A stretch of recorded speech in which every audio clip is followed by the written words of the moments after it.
Hey guys, it's the 7th of May here. So I'm just getting ready. I think you can see behind me my VE Day flags. I'm getting ready to celebrate that, making cakes, and doing bits and pieces just to keep busy. I hope you're all well, doing lots of work. I can see who's been reading Bug Club books and who hasn't. Perhaps if you haven't, you could have a look, or at least send me a message about what you are reading. That'll be really good. Okay. This week, a couple of things. For handwriting, I've got a little video clip on how to get your S a bit better, uppercase and lowercase. Want to a little bit about. I'm going to read you a poem because we're going to do some poems next week, and then I want to show you the plant clips, and then at the end, I'm going to give you a little example of how we might do that. Science work I've asked you to do about eating different types of parts of the plant. Okay.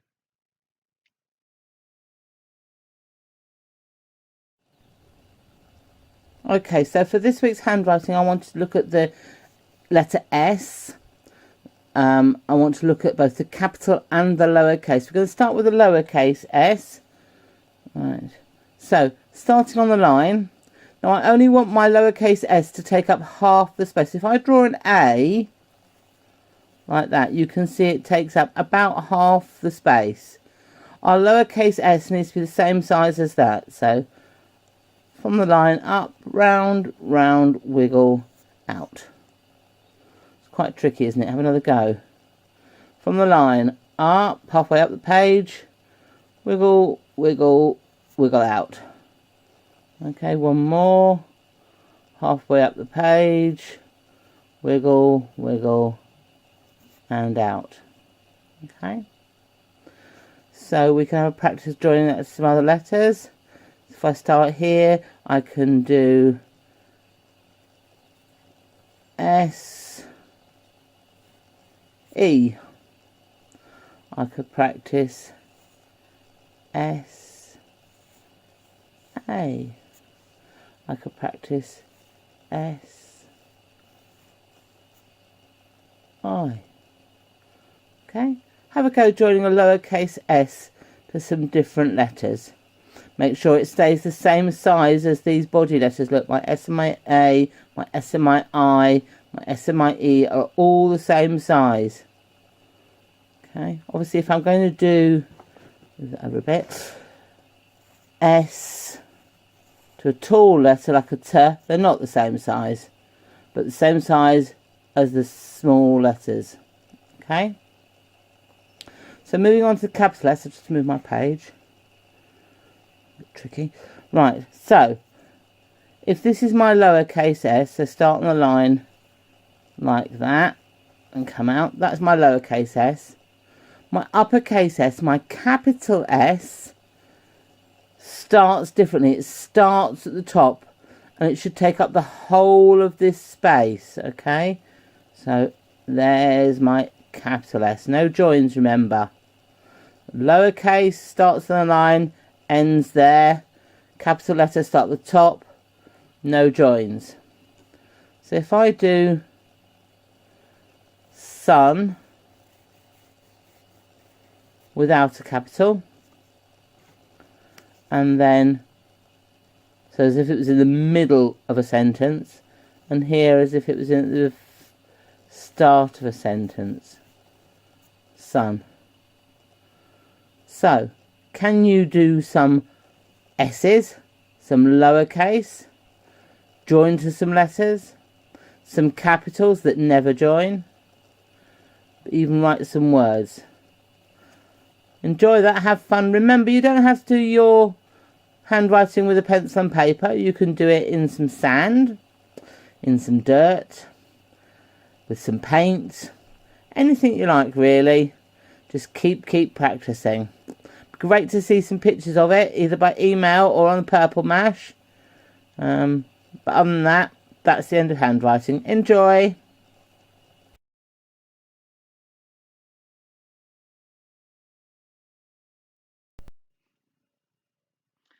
Okay, so we're looking at favourite poems. I've got too many favourite programmes to choose, so I've just chosen two to share with you this week.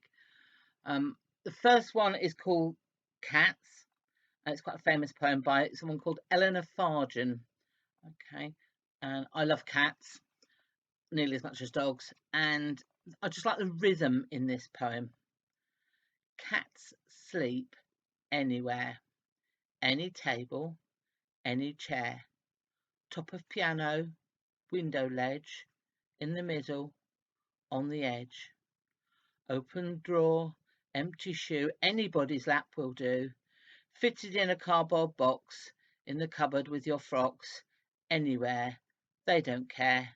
Cats sleep anywhere. And the second poem is by a poet called John Kitching, and it's called Seashore. And I like this one because the pictures I get in my head. I love the beach. It is my favourite place to be. So it's called Seashore. Sandy shore and seaweed, rocks and cockle shells, pebbles round and salty, dead fish smells.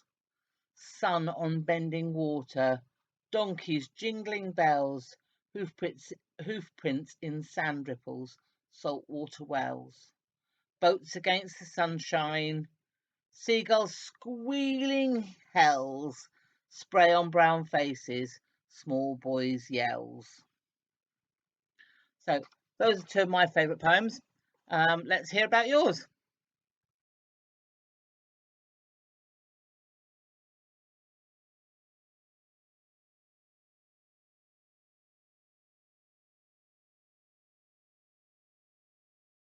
Okay, so for your science this week, I asked you to find out about what parts of the plant we eat. So, might be quite hard to record this, so this was one way I came up with. I've drawn a rather silly looking plant, and I've labelled it with the different parts of the plant. So we've got flower, fruit, shoots, bulb, tuber, roots, stem, leaf, and seeds. And for each of those, I wanted you to try and find at least one vegetable or fruit or something we eat that comes from that part of the plant. So I thought I'd have a quick go. I've written mine on post-it notes to stick on whilst I'm talking to you. But you can just write on here like this. So fruit, you could write banana. Okay? So it goes like that. So these are the ones I came up with, and you can have a think if you can find some different ones. So a flower that we eat, believe it or not, is cauliflower. We eat the flower of the cauliflower plant. A fruit that we eat is a plum. There's loads of those. I could have used about 1,000 post-it notes to do those. Some seeds that we eat are peas. Peas in their little pods. Some of you may be growing those, I know this year. A leaf that we eat. Now there are a fair few of these. One of my favourites is cabbage. I made that into coleslaw this week. Stem or stalk of the plant. Lovely in a crumble. I've got some rhubarb. A shoot that we eat. Now, I had one last night, but that was my Chinese dinner. But another one we can eat is asparagus. Roots that we eat, that we're growing outside, if you remember. Carrots. Now, a special part of the roots that plants can grow from is a tuber. And there's one that you make into chips. But I've put down yam, just to be different. And then a bulb that you might eat is garlic. So that's one way of recording this week's science. I don't mind how you record it. The idea is to think of lots of different parts of the plants that we eat. All right, so get on with it.